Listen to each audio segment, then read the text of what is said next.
What is going on, everybody? Welcome back to the channel. Aftersound here, bringing you Splinterlands content every single day. We also stream right here on this channel every Tuesday, Thursday, and Sunday morning, so come by and say hello. All right, well, I wanted to talk about the upcoming SPS price catalyst in the near future in this video, and those are none. I just wanted to rickroll you.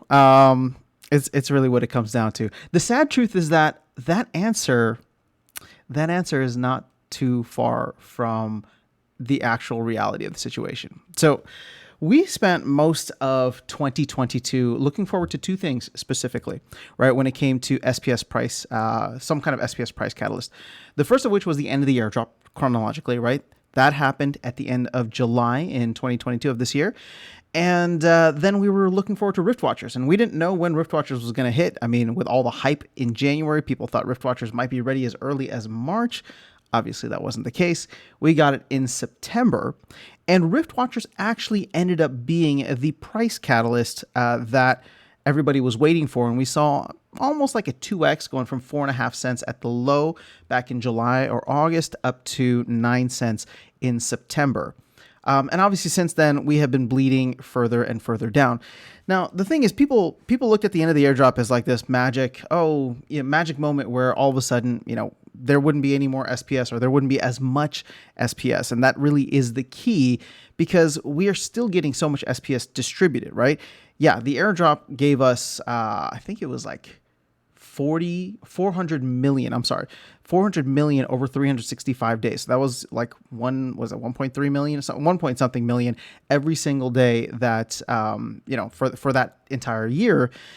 And then we have, we've turned on a bunch of other faucets, including ranked rewards play. The brawls just went live. LP rewards went live right after the airdrop ended. And so the tower defense and land. So there's been a lot more faucets turned on, and people just taking profits or taking something off the table. Again, if you're going to give stuff out for free like candy, and we still are, and I believe it's still like 24 million a month, right? From the last I checked. So it's a significant amount. And the problem is that there's really no end in sight. There's no airdrop to look forward to. There's no pack sale to look forward to, because when Rebellion comes out, for example, and let's say we put Rebellion at roughly 6 months into next year, right, which is what they're planning, so 3 months after the end of Chaos Legion, that should be sold in DEC. And for people thinking, well, why wouldn't they sell it in SPS? Maybe there'll be like a 10% discount like they did last time. I don't know what the team is planning, but the only reason that I think the team sold it in SPS at the time was because they couldn't sell it for DEC, because DEC was so far above peg. Whereas by the time we get to next June or July, I mean, my hope is that DEC is back up to its peg, but they want to use all of these major pack sales, these core pack editions, and now also the mini editions such as Rift Watchers. They want to use those as the product-backed stablecoin. These packs being the product that is backing the stablecoin, which is DEC. So looking over the next, I'm already done with this year, but looking over the next 6 months between now and early next year, and middle of next year, I'm not seeing anything from a game perspective. Okay, from a game perspective. In fact, I mean, I don't know. It's so difficult to speculate like super far out anyway across anything. So yes, this is all speculation, but I'm just saying from what we know right now in terms of upcoming releases, there's nothing that we know of that's on the roadmap. Now that could change in January, and so let me give you a couple of items to go with what you actually came for with the title of this video. What are the actual upcoming potential SPS price catalysts? Okay, first and foremost, and this is the only one that's directly tied to the game, is going to be player staking. Now, people look at that as some kind of savior. I know everybody is thinking that I'm becoming bearish, but I feel like I'm just being realistic. When player staking comes out, I don't think it's going to drive this massive need for SPS, because a lot of accounts already have enough SPS for where they need to be, or they're earning it now and will earn it over the next 2, 3, 4, 5, 6 months when that SPS player staking actually comes out. Could there be a little bit of a price bump? Sure. And that's why I'm adding it to the list as really the only thing on the list from a game perspective.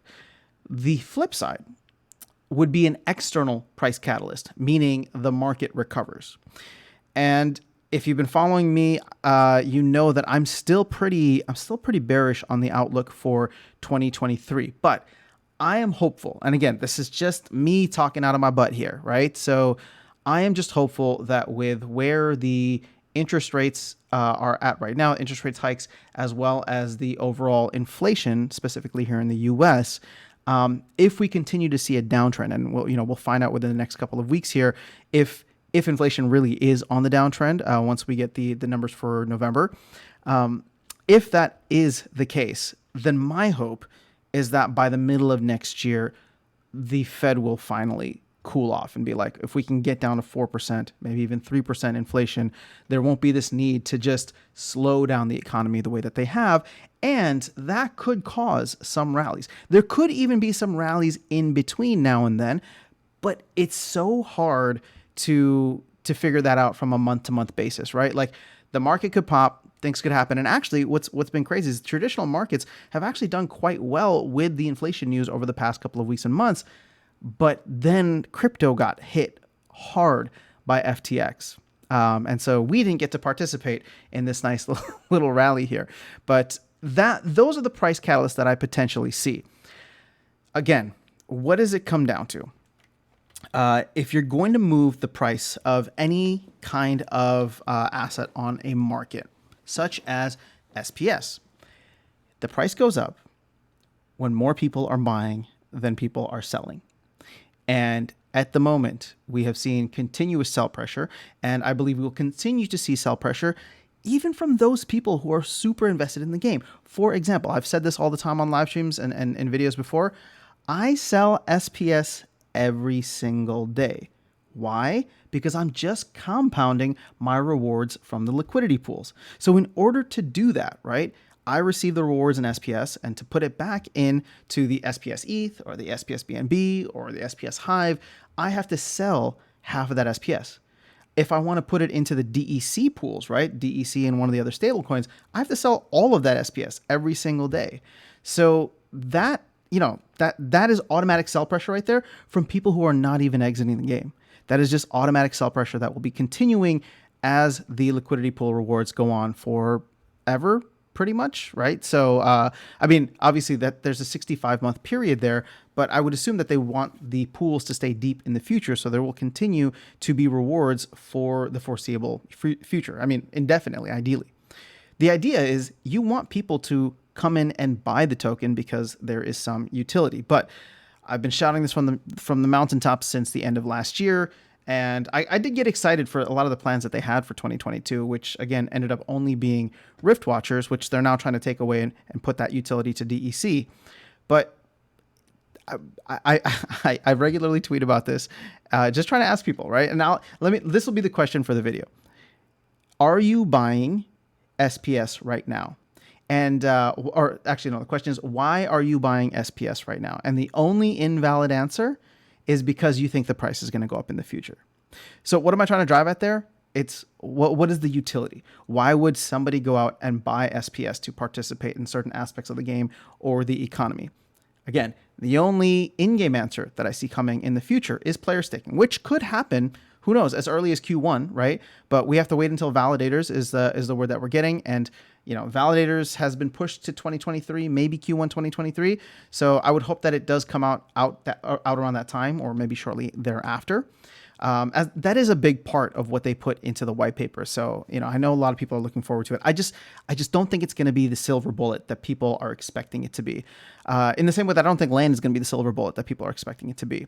I mean, if you want to get really crazy with it, since we're talking about land, there might be some staking on land that would be required as well. And again, that's all speculation. We haven't really heard much about that. Obviously, you have to you're going to have to own land, and you'll be getting SPS from land. So we'll see how that plays out. The other aspect of this, and when I say player staking, I should clarify, because I also am including the tower defense, right? But I'm wondering if tower defense is going to require the SPS validators as well.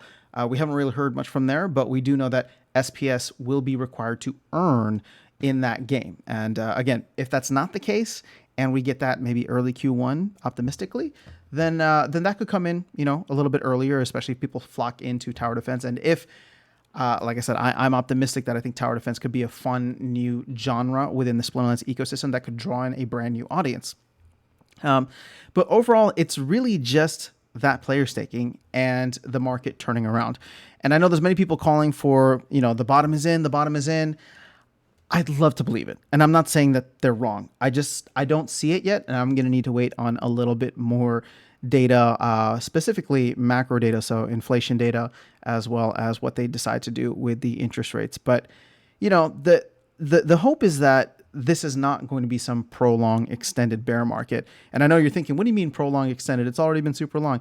Yeah, but, think back to like 2008. I mean, that thing, here's the thing. You can bottom out and then go sideways for months, for years, right? And I was just talking to Darkest Night earlier today, and he was educating me on the time back then, and saying that, or just reminding me, I should say, that the bull run didn't really start to kick off until like 2 to 3 years after the bottom had hit, right?